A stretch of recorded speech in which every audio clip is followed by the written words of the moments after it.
नमस्कार और आप सबका बहुत बहुत स्वागत है। आज की जो ये प्रेस कॉन्फ्रेंस है, ये हम लोगों ने जो बइयापुर के जो बूथ आए हैं नगर निगम के अंदर, जो इन्होंने अपनी बारी उनकी वोटिंग करवाई है, उसके एवज में ये रखी गई है। इसकी जो है शिकायत हमने कंप्लेंट जो है चीफ इलेक्शन कमीशन यहाँ पर हरियाणा को कर दी है।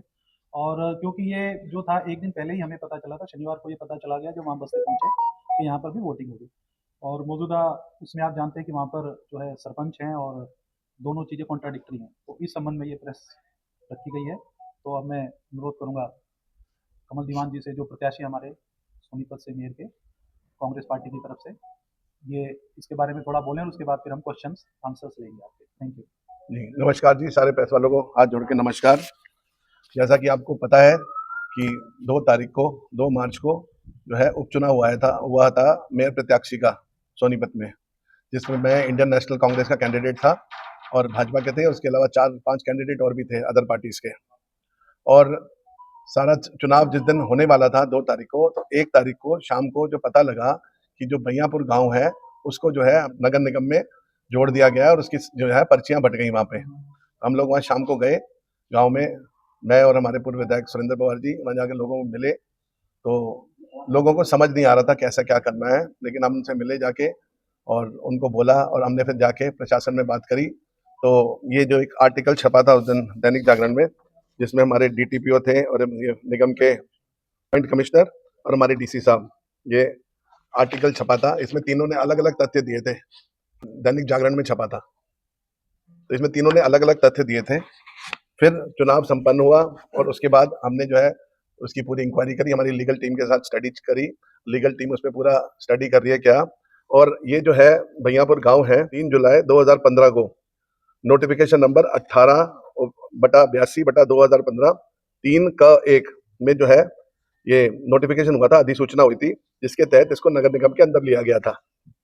और फिर उसके बाद जो भी कारण रहे, 26/7/2018 को फिर दोबारा से सरकार ने अधिसूचना करके संख्या नंबर 18/156/2018 3 का 1 में इसको है नगर निगम से बाहर कर दिया गया। तो आज ये प्रेस कॉन्फ्रेंस इसलिए बुलाई गई है कि सरकार की मंशा का बताने के लिए। और बड़ी हैरानी की बात है, जहां हमें पता नहीं है कि बइयापुर में चुनाव हो रहा है, जो हमारे प्रतिद्वंदी थे जो मेरे राजीव जैन जी, वो उस दिन एक दिन पहले 1 तारीख को पूरे गांव में घूम के और वहां जाके सबसे बात करके आ गए। तो ये मंशा जता रही है सरकार की, ये क्या करना चाह रहे हैं, क्या मन की मंशा है, मतलब क्या करना चाह रही है सरकार, कि जब हमें एक चीज पता है। और ये कौन सा कानून है, जब एक जो है क्षेत्र नगर निगम के क्षेत्रफल में आ ही नहीं रहा एक गांव, कैसे, जब वहां पे सरपंच है, सरपंच का नाम है हिमाचल। तो हमने कल जो है चीफ इलेक्शन कमिश्नर हरियाणा को, इलेक्शन कमीशन ऑफ इंडिया को और हमारे जो डीसी साहब है उनको और जो निगम के कमिश्नर है उनको, सबको जो है ये मेल करी है, ये बताने के लिए कि ये जो है गलत है। ये मेरे अपने ऑफिशियल मेल आईडी से इनको मेल करी गई है कि ये जो काम हुआ है गलत है। और हमारी मांग है कि इसको जो भी ये जो हुए हैं, जो वहाँ पे बइयापुर के जो भी इनके हैं, इनको गिनती से बाहर रखा जाए। तो इस पे अभी तक कोई ऑफिशियल जवाब नहीं आया गया है।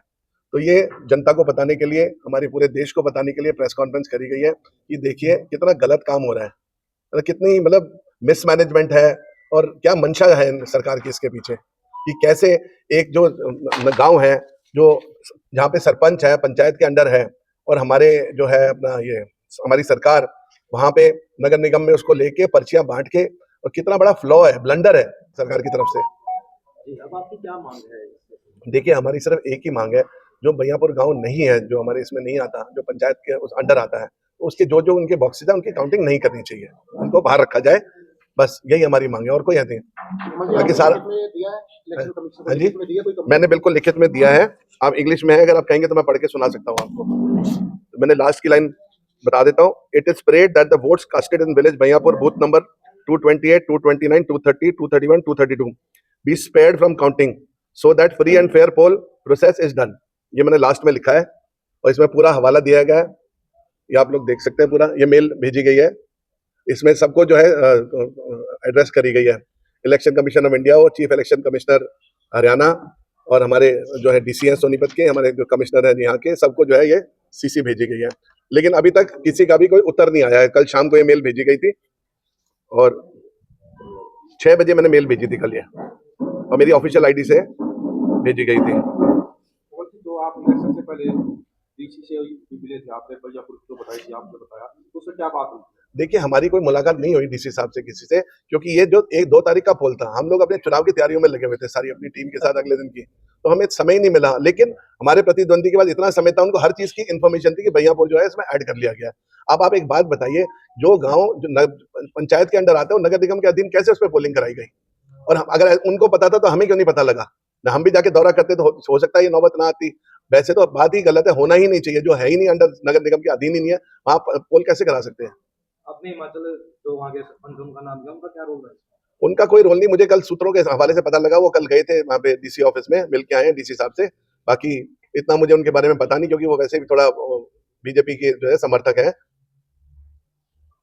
डीसी साहब के नॉलेज में ये मामला पहले से था, संज्ञान में था, और उन्होंने इसमें कोई कार्रवाई नहीं की, तो इसमें भी आपको डीसी के खिलाफ भी कार्रवाई की मांग करनी चाहिए, क्या आपने की है? देखिए, मैंने जो है ऑलरेडी जो आपकी अखबार में जो थी, मैंने कटिंग, आप थोड़ा लेट आए हैं, पहले दिखा दी गई आपकी थी, और तीनों भी जो थे यहाँ पे, तीनों के जो ऑफिसर थे, तीनों के अलग अलग तथ्य दिए गए थे, तो अभी तक उन्हीं को क्लैरिटी नहीं क्या हुआ, कहाँ हुआ, लेकिन गलती तो है प्रशासनिक लेवल पे हुई है। ये डीसी के मामला संज्ञान में था, लेकिन उन्हें रोकने की बजाय गलत चीज को प्रमोट करके मतदान कराया गया। बिल्कुल कहीं ना कहीं सरकार की मंशा ठीक नहीं है इसमें। तो इसमें आपका क्या एक्शन रहेगा? डीसी के खिलाफ भी कार्रवाई की मांग करेंगे? देखिए, हमने ऑलरेडी जो है मेल कर दी गई है जो इनको जो चीफ इलेक्शन कमिश्नर को, अब वो उनकी तरफ से जवाब आता है, और उसके बाद जो है देखेंगे। लीगल टीम हमारी पूरी तैयार है, सब कुछ हमने अपना कर लिया। एक बार हम इलेक्शन कमीशन के जवाब का इंतजार कर रहे हैं, फिर हम लीगल एक्शन के ऊपर जो सोचना है, जो जैसा करना है, जो लीगल टीम डिसाइड करेगी, हम आगे बढ़ेंगे। ठीक है, नमस्कार। देखिए, इसमें जो हम ये बताना चाह रहे हैं कि जो गांव बहियापुर है, वहाँ पर ऑलरेडी सरपंच है, और ये दोनों चीजें एक साथ नहीं हो सकती। जैसा कि पीछे भी हमने जब क्लैरिफिकेशन ली इसमें ज्वाइंट कमिश्नर से और आरओ साहब से, उसमें हमें रात को ये बताया गया था कि ये जो बूथ है पर्टिकुलर, सिर्फ बूथ बनाए गए हैं, बट इसके अंदर जो वोटर है वो मूल वहाँ का निवासी नहीं है, जो हमारे को इन्फॉर्मेशन दी गई थी। तो इस तरीके से ये हमें बताया गया था, लेकिन वहाँ के मूल निवासियों को भी अगर पर्चियां गई हैं तो ये तो असंवैधानिक है, गलत है। दो चीजें एक साथ पैरेलली नहीं चल सकती। क्या लीगल एक्शन लिए जाएंगे? देखिए, अभी हमने चुनाव आयोग को जो इसमें लेटर डाला हुआ है, चुनाव आयोग का हम वेट कर रहे हैं, जो उनका रिप्लाई आएगा उसके हिसाब से हमारी अगली प्लानिंग होगी कि हम इसमें अगर हमें संतुष्ट कर दिया गया तो ठीक है, नहीं तो हम कोर्ट का रुख लेंगे। किसके खिलाफ कार्रवाई की जाएगी आपके द्वारा? देखिए, जो भी है ये बना है, और इसमें जो भी जांच का, हम तो ये मांग कर रहे हैं कि ये जांच हो इसकी, और निष्पक्ष जांच हो, और इसमें जो भी दोषी पाए जाएं उनके खिलाफ सख्त कार्रवाई हो, क्योंकि ये तो प्रजातंत्र की हत्या है। अगर इस तरह की चीजें होने लग गई तो फिर तो डेमोक्रेसी खत्म ही होती जा रही है। और दूसरा, हम ये भी कहना चाहते हैं कि इनकी ऑफिशियल साइट पे ये है कि ये इलेक्शन की जरूरत ही नहीं थी, जबरदस्ती ये चुनाव के पूरे शहर को थोपा गया है ये चुनाव, और ये सरकार का अहंकार है कि 4-5 महीने के लिए इन्होंने ये चुनाव करवाया है। इसमें आइडली तो ये होना चाहिए था कि इसमें जो डिप्टी मेयर थे, जो सीनियर डिप्टी मेयर थे, उनको प्रमोट कर देना चाहिए था। इसमें इलेक्शन की जरूरत ही नहीं थी, और जब ये इसका टाइम पूरा होता तो ये होना चाहिए था इलेक्शन। और दूसरा ये कि इसमें 2020 में जो पहली बार चुनाव हुआ था नगर निगम का, उसमें जो वोटर्स थे, अगर उसकी सीमा नहीं बढ़ी है नगर निगम की, तो इसमें फिर वोटर इंक्लूड क्यों हो रहे हैं, और वो क्षेत्रफल क्यों बढ़ाया जा रहा है? तो जितने भी इसमें वोटर्स तो आ सकते थे, लेकिन क्षेत्रफल तो नहीं बढ़ना चाहिए था ना। तो ये तो टेक्निकल बात है, इसमें मुझे लग ही नहीं रहा कि इसमें किसी प्रकार के स्पष्टीकरण की। ये तो सरासर जो है सरकार की तानाशाही है कि वो जो करवाना चाह रहे हैं वो कर रहे हैं। मुकेश जी, आपने जैसे बताया कि वहाँ पे वोटरों के पास पर्चियां सप्लाई की जा चुकी थी, तो क्या वहाँ के सरपंच के संज्ञान में ये मामला नहीं था?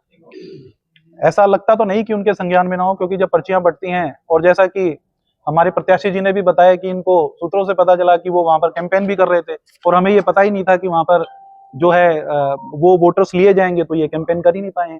तो दो चीजें हैं, एक तो कि उनको जो जानकारी मिलनी थी वो मिल रही थी उनके प्रत्याशी को सरकार की तरफ से, और उनको हर चीज की जानकारी थी। हमारे पास शनिवार की रात को, हमें शाम को पता चला है ये कि वहां पर, जब वहां पर वो पूरी टीम वहां पर गई है इलेक्शन की, जब उन्होंने अपना वहां पर प्रिजाइडिंग ऑफिसर और ये गए, तब गांव के लोगों का हमारे पास सूचना आई और इनको अवगत कराया, फिर ये वहां पर गए और इन्होंने उस मामले को देखा। पूरे गांव को पता था, सरपंच के भी जो है पूरा नॉलेज थी उसको, लेकिन वो कहीं ना कहीं बीजेपी से जो है प्रभावित है, जो सरपंच है वहाँ के, तो इस वजह से जो है इसको ज्यादा मुद्दा नहीं बनाया गया।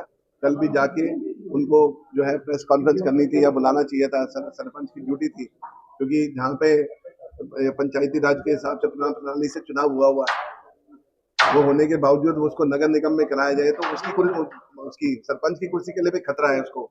या तो आप भंग कर दीजिए, वहां पे पंचायत भंग कर दीजिए, आप गिनती करा लीजिए वोट को। सरकार आज नोटिफिकेशन करे, भंग कर दे वहां पे उसको और गिनती करा ले। ठीक है, थैंक यू।